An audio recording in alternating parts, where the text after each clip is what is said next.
Welcome to In This Mad World. Get the history behind the headlines, a podcast from empireandeconomics.com. I'm your host, Andrew Gavin Marshall.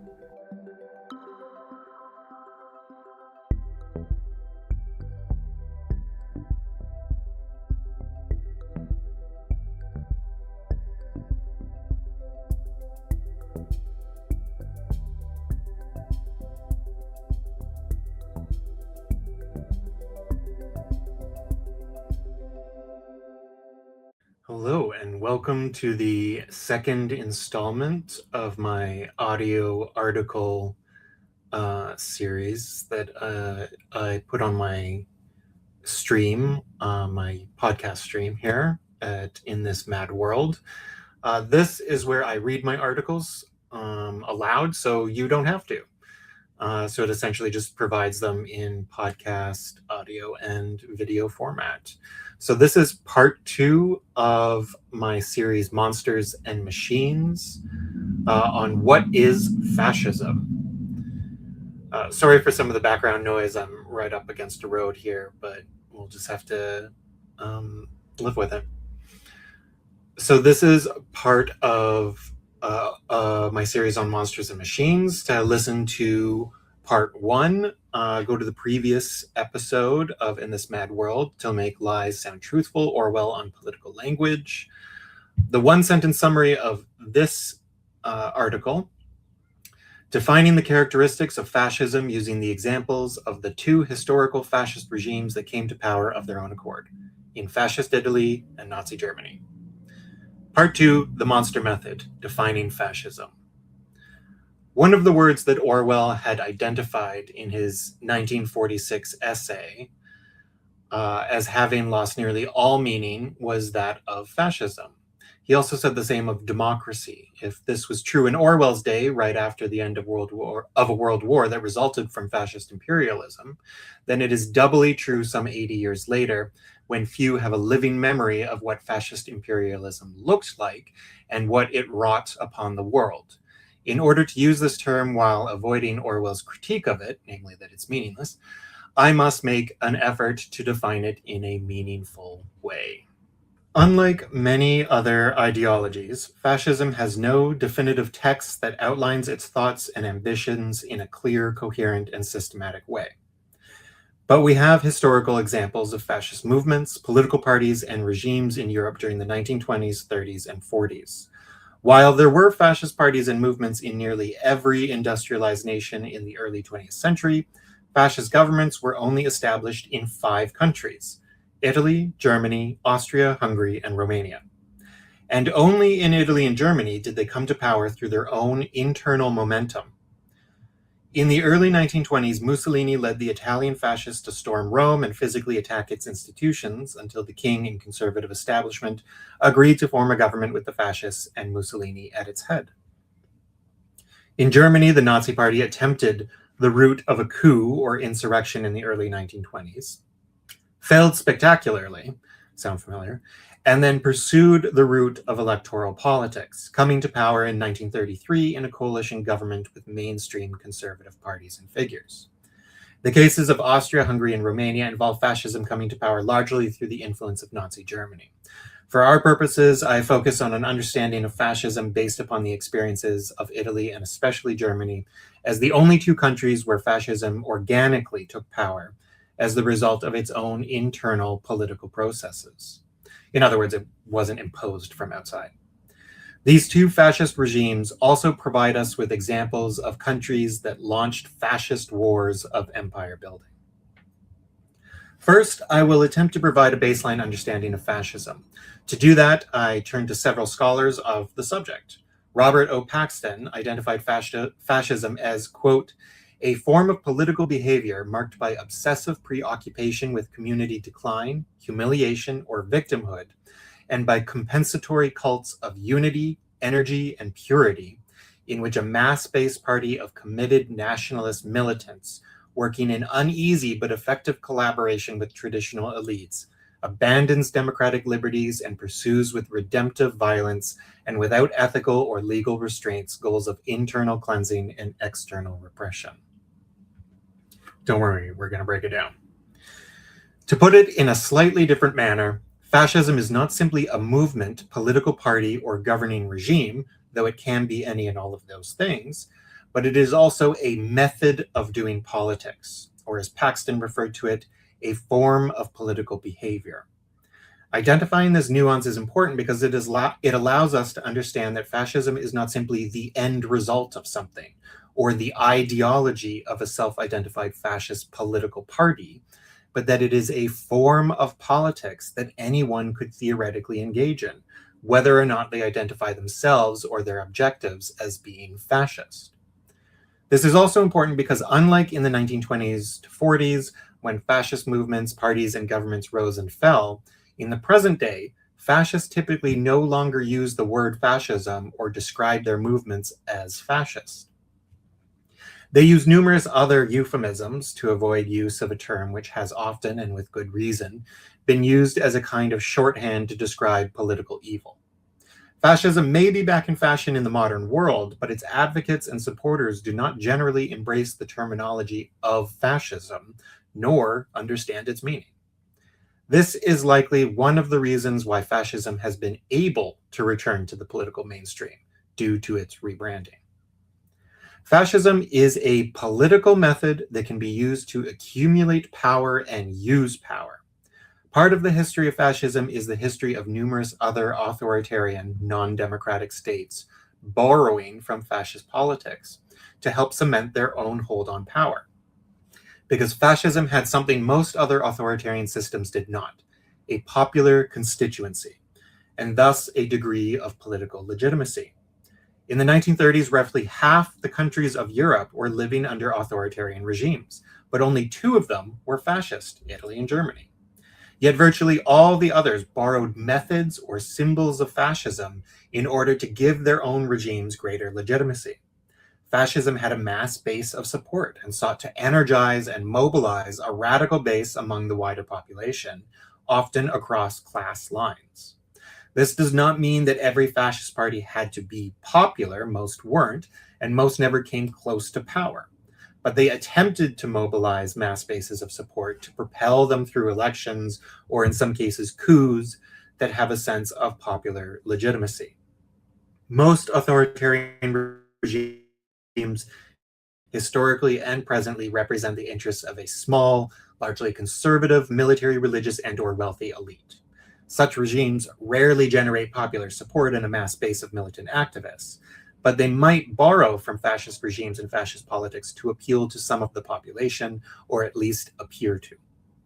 The mass politics and appeal of fascism is unique among extreme right-wing authoritarian politics. This is a vital distinction between fascist regimes and other forms of authoritarianism, as its popular appeal and mass base can fuel radicalization of the regime. The militant base includes paramilitary elements, that is, non-state military actors such as militias and other armed groups or gangs. These often battle political enemies in the streets, typically from the left, and intimidate rivals. They portray their actions as an effort to establish order, blaming all the chaos and violence on their political enemies of the left, which often makes them not only threatening, but useful to conservative elites who often share the same enemies as fascists.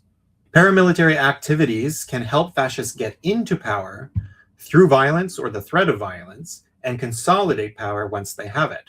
Paramilitarism also provides a basis for a highly militaristic movement that praises the use of military power and violence. Thus far, we have established that fascism is a method of politics that seeks to build a mass base of support and utilize paramilitary violence and intimidation in order to accumulate and consolidate power. But that is still only part of the story. In order to mobilize that base, fascist politics inflames grievances among the population, presenting itself and its group as being victimized and humiliated by minority groups, elites, outside powers, historical injustices. It presents itself as being perpetually under siege and attacked by internal and external enemies who want to destroy the nation and its people, identified exclusively as this group. This gets to one of the most important facets of fascism, It is an extreme form of nationalism, sometimes referred to as ultranationalism. All its claims of humiliation and victimhood are not simply referring to a particular group or community within the nation, but to the nation itself. This has the added effect of conflating the two to a new extreme. The community or group that fascists claim to represent are then identified as the only legitimate people of the nation. This means that those who are outside of this distinct group are to be denied the privileges of being part of the nation. The group is the nation, and the nation is the group. Fascism seeks to redress their sense of victimhood by, quote, retaking their nation and re-establishing themselves as the dominant group within it. And thus they must exclude, remove, or otherwise repress or cleanse the nation of those they deem undesirable or a threat. This fascist form of nationalism identifies the in-group, the nation, based upon a shared race, ethnicity, or religion, and those who do not meet these criteria are no longer considered part of the nation. In fact, they are identified as its internal and external enemies and must be dealt with if the nation and its community are to survive and thrive. Fascists do this in order to create their true, pure nation and community. To achieve this, fascism needs a broad base of support, the backing of committed nationalist activists and paramilitaries. They must embrace these discriminatory, hateful prejudices and moral obscenities, often wrapped up for them in a conspiratorial fantasy world where they are always and perpetually under threat. This generates an extremism in their attitudes, actions, and objectives. To update our evolving definition, fascism is a method of politics that embraces an extreme form of nationalism used to build a mass base of support through emotional appeals to a sense of victimhood and humiliation, utilizing paramilitary violence and intimidation in order to accumulate and consolidate power, and the exercise of power to purify the nation and remove or cleanse those considered threats or unwanted. The concepts and efforts to purify and cleanse the nation are the mobilizing aspects of fascism, those parts which aim to build a popular base of support, which, it should be noted, does not mean the support of the majority of the population, but it requires a significant minority in order to achieve power. In other words, basically, once you surpass 30 or 40%, you can play the game of power politics as a fascist movement. The base of committed nationalists and paramilitary activists give the movement or party a sense of wider legitimacy, as well as often providing the basis for its radicalization. But for fascism to achieve power and wield it, it requires cooperation and collaboration with establishment elites. Fascism would often present itself as a revolutionary movement, but it only ever gained power where it cooperated with elites and the existing power structures, not by overturning those structures. Mussolini got into power following arrangements with the king and established conservative leaders. Hitler only got into power after backroom deals between numerous conservative parties and Germany's then president Hindenburg. But it was Mussolini's paramilitaries who stormed Rome that helped give him the political leverage to gain entry to power. While Hitler's Nazi party made various gains in multiple elections that gave him leverage to gain entry to power. In both cases, the first fascist governments were governments that ruled in coalition with other right-wing conservative parties of the establishment. Mussolini never really escaped this dynamic, while Hitler eventually subdued the establishment under Nazi rule. Without the support of elites, fascism would fail to gain political power. This collaboration was essential for several reasons. From the perspective of the fascists, cooperation with conservative elites was the most efficient way to get into power. Removing and replacing power structures is complex and time-consuming. Fascist preoccupation was not with social or political revolution, but a cultural one. They want to elevate and make superior their chosen community and return the nation to a place of great power and respect. They did not want to upend the established social order and its hierarchies. In fact, they typically wanted to reinforce them. Thus, fascists embraced collaboration in order to access power and reinforce existing social, religious, racial, ethnic, gender, and sexual hierarchies. Elites embraced fascists because they wanted to establish for themselves a more popular base of support and thus legitimacy. They also wanted to avoid a direct confrontation with fascists and their paramilitaries, potentially pitting the armed forces against militias, which could result in mass violence and civil war. Thus, they did it to avoid confrontation and gain legitimacy. And they typically believed that being the more experienced practitioners of power, they would be able to keep the fascists in line and subdue their more radical beliefs and objectives. Elites thought that by inviting fascists into the government, they could control them.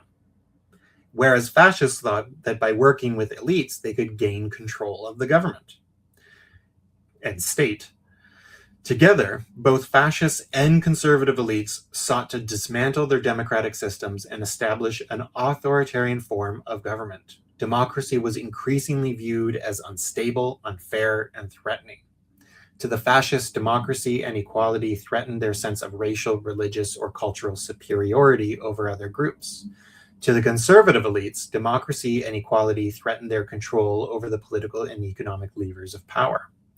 Both groups found common cause in dismantling democratic systems in order to preserve and protect existing hierarchies.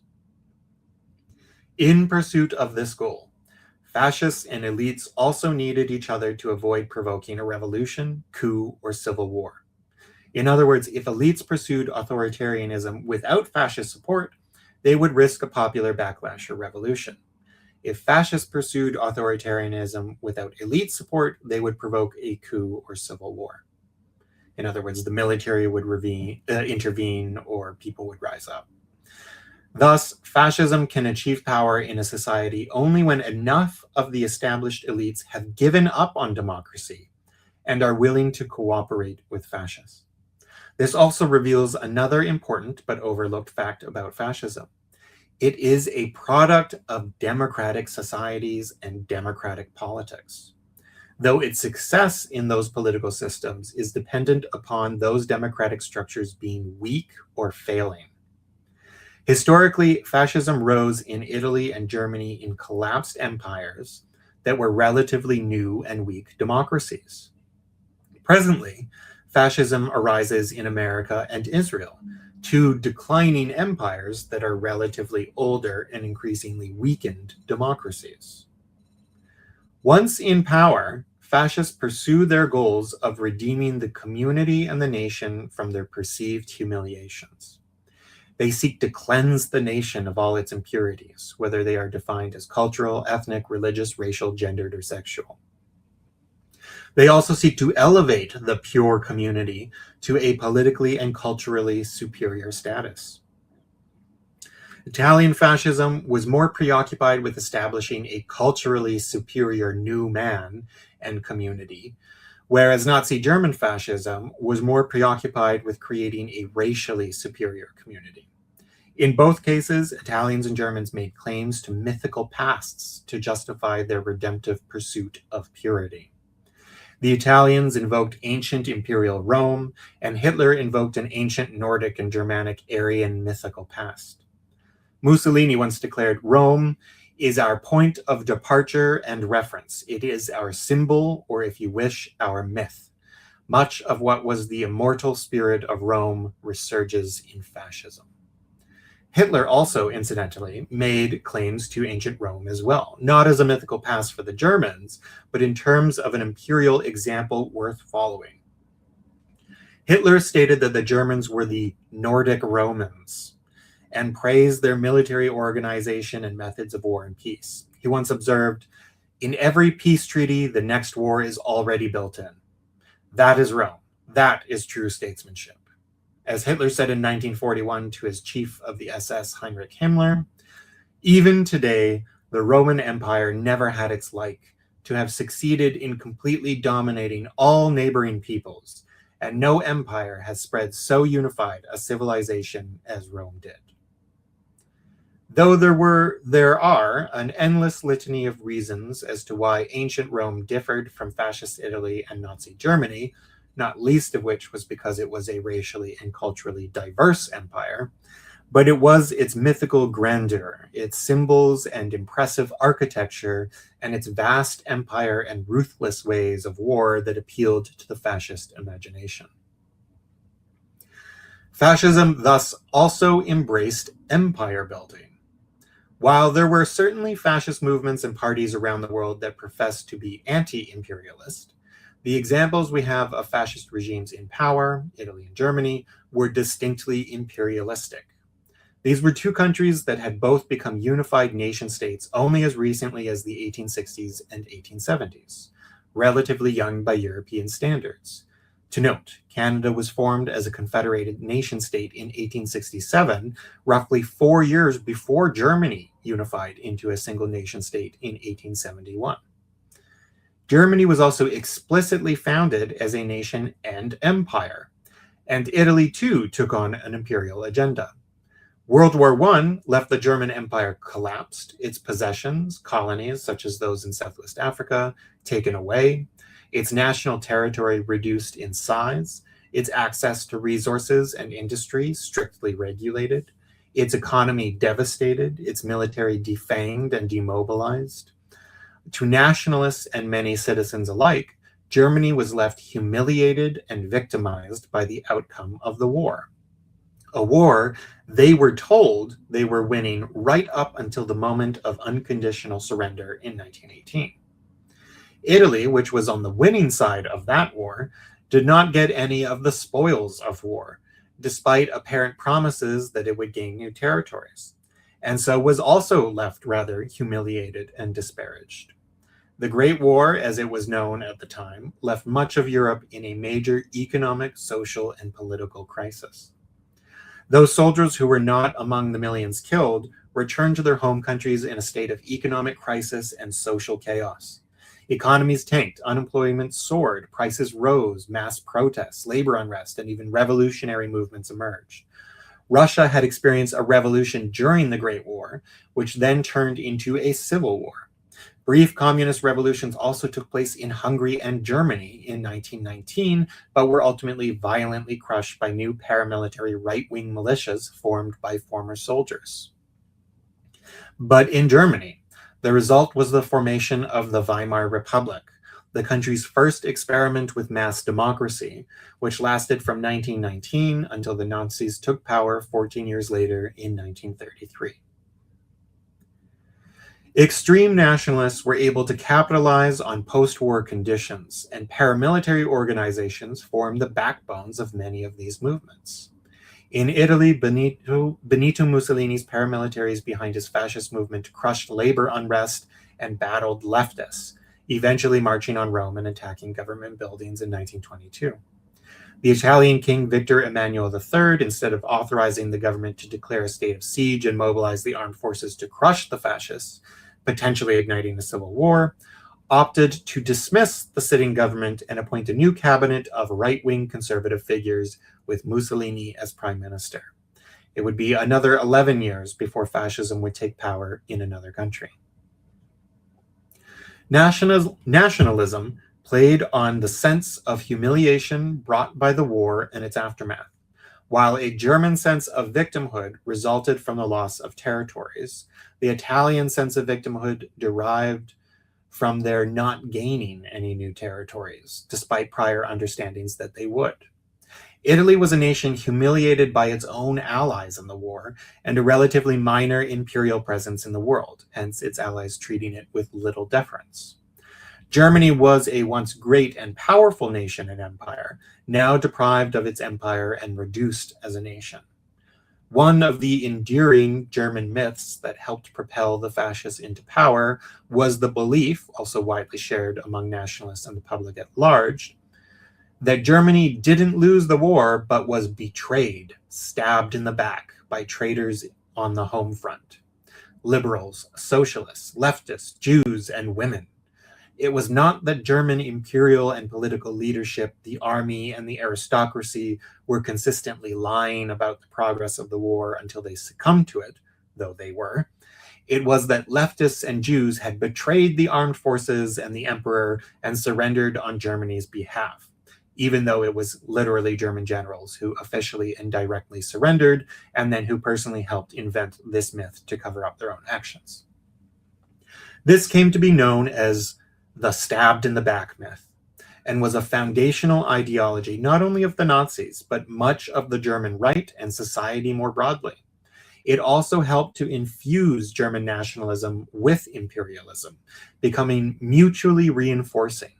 A powerful nation can create and maintain a vast empire, and an empire can feed and fuel a strong nation. If one declines, so too does the other. And in the post-war German Weimar Republic, a large, strong nation and expansive empire were reduced to a smaller, weaker nation with no empire. And in its place, a new, relatively weak democracy was established. Therefore, nationalists who were aggrieved by the loss of territory and empire and internalized the humiliation and victimhood it represented also extended their hatred and humiliation to the system of democracy itself. Fascism and imperialism were thus intertwined from the beginning. Their visions of empire were not simply about expanding their power, but also their territory, whether through annexing neighboring land or colonizing lands further away. Fascist imperialism sought to redress the perceived humiliation and victimhood of their nations by establishing themselves among the great powers, redrawing borders and colonizing and settling new conquered lands. This is clearly not exclusively fascist, as this describes most imperial or colonial powers. But fascist imperialism is perhaps distinct in its speed and destructive and murderous power. With paramilitarism so important to fascist movements, fascism has a deeply ingrained admiration for violence to demonstrate, exercise, and consolidate power. At the global level, this translates into a highly militaristic and violent process of empire building, pursued with great rapidity. Fascists are impatient and want to build their empires quickly, and thus see violence or the threat of violence as the most efficient and effective tool to pursue their international political objectives. Additionally, their hyper-nationalistic goals of internal cleansing and purifying the community and nation extend to the imperial sphere. Internal threats to the nation are reimagined as external threats to the empire. Empire and nation are inextricably linked, and the revival or greatness of one requires the revival and greatness of the other. The threats to one become the threats to the other. Where fascists conquer new territories, their methods of cleansing and purification reach previously unseen levels of violence and destruction. And because they are pursuing these objectives in conquered lands and colonies, they are unrestrained by the existing laws and competing power centers that restrain fascists at home. It's harder to get away with shooting your own citizens in the streets than it is to mass murder tens of thousands of citizens of some conquered territory elsewhere, to put it crudely. As such, it is within conquered territories that fascists are free to engage in their most radical and violent experiments to create their pure communities and do away with those deemed unworthy or enemies. Mussolini sought to build Italy's empire in Ethiopia, Somalia, and the Balkans. While many point to the differences in regimes between fascist Italy and Nazi Germany, often noting that Italy was not repressive of its Jewish population until later pressure from Germany, or particularly brutal within Italy itself, it was in places like Ethiopia where one saw the true face of Italian fascism in its genocidal war of conquest that killed several hundreds of thousands between 1935 and 1936, 3 years before World War II. Nazi Germany, while certainly more discriminatory and oppressive on the home front than Italy was, expressed its greatest violence and brutality in its empire to the east. It is noteworthy that most concentration camps and death camps were not inside Germany itself, but in Nazi-conquered lands in Eastern Europe. that the greatest victims of Nazi Germany's genocidal policies were not simply German Jews, but Eastern European Slavic Jews in the lands Germany conquered. There would have been no Holocaust if the Nazis hadn't conquered new lands and built a vast empire. It was more challenging for the Nazis to officially discriminate against the Jews in Germany than it was for them to exterminate the Jews in Nazi-occupied Eastern Europe. I'm just going to repeat that point to belabor it. It was more challenging for the Nazis to officially discriminate against the Jews in Germany than it was for them to exterminate the Jews in Nazi-occupied Eastern Europe. These ruthless and rapid forms of empire building sought to dramatically alter the existing global hierarchy of states and empires. Not only did they want a place at the top for themselves, but they wanted to redesign the world political map to change the established global order. They would build for themselves regional and global spheres of influence. Italy was interested in establishing its empire in North and East Africa and around the Mediterranean, reminiscent of the Roman Empire. Whereas Hitler and the Nazis were most interested in building a vast agrarian empire to the east, ultimately taking over much of the then Soviet Union. Their eventual alliance with Imperial Japan complemented this objective, as Japan sought to expand its own empire rapidly and ruthlessly across East and Southeast Asia, replacing many of the European colonial powers that dominated that region at the time and establishing its own new order in Asia. This is what is referred to as a revisionist power, a country that seeks to revise or redesign the global political order by placing themselves at the top and center of it. Not all revisionist powers are fascist, but all fascist powers are revisionist in that they seek to change the global system to their benefit. And they do this through the pursuit of empire building, through deal-making, onerous trade agreements with weaker powers, threats, intimidation, and outright violence and brutality, the ultimate destructive and murderous power of the state. I would like to return now to updating and completing our working definition of fascism. To be clear, there is no one accepted definition of fascism among scholars of the subject. But I began this section with a lengthy quote from one of those scholars, Robert O. Paxton, from his 2004 book, The Anatomy of Fascism, because I felt it provided the best single comprehensive definition of fascism I have read. But I didn't want to just drop that quote and move on. I felt it necessary to dissect and explore the ideas within it, perhaps add in a few additional ones, and rephrase it for the purposes of this essay, to just explore and understand the language better. After all, academic language, much like political language, can often be more vague than enlightening. So I will attempt to summarize our review of fascism above into a specific definition, and afterwards I encourage the reader to return to the Paxton quote at the start of this section and see if you don't get more out of it. Our descriptive definition is thus. Fascism is a method of politics that emerges in weakened democracies and declining or collapsed empires, that attempts to build a mass base of support and utilize paramilitary violence to intimidate and gain access to power, which requires collaboration with established elites in the shared project to dismantle democracy and establish an authoritarian system of government, to return greatness to the nation, expand its borders, and build or rebuild a great empire, requiring militarism and imperialism, and which invokes as its primary ideology an extremist nationalism and mythical past, infused with an overriding sense of grievance, humiliation, and victimhood, for which the solution is to purify and cleanse the nation, to elevate its chosen community to a superior status to purify, while dominating, excluding, expelling, imprisoning, or killing to cleanse, or otherwise remove internal enemies, threats, or those unworthy of status in the nation, defined along racial, ethnic, religious, sexual, or gendered categories. This definition is so specific that it can only historically apply to our two principal examples of Italy and Germany in the post-World War I era. But this is what returns some meaning to the word fascism, because it can't be applied so easily to so many countries, parties, or movements without losing its meaning again. For our purposes, we define fascism essentially by the examples of Italy and Germany alone, which is to say, by the quote unquote success stories of fascists coming to power as a result of their own political momentum.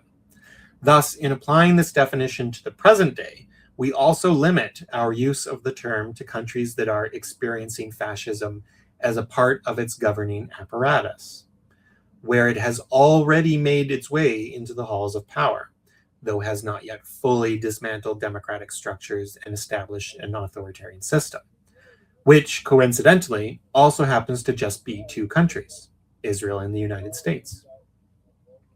Fascism is important to identify and understand as distinct because it was distinctly destructive and murderous.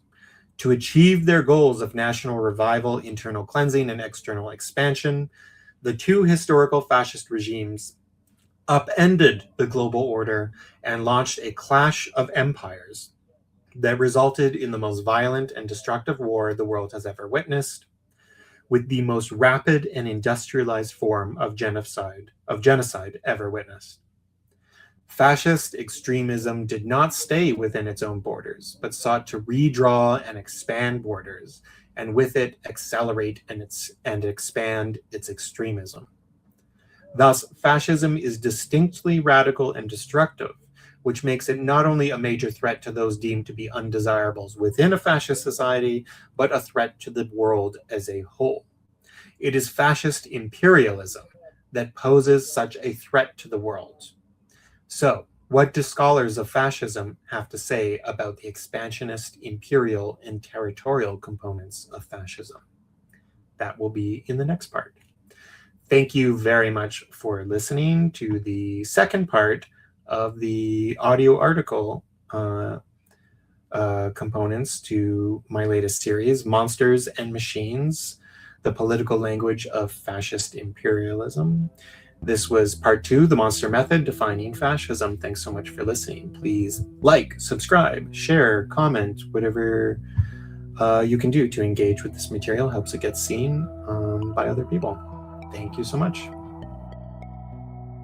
In This Mad World is a podcast from empireandeconomics.com, hosted by Andrew Gavin Marshall. Hey, that's me.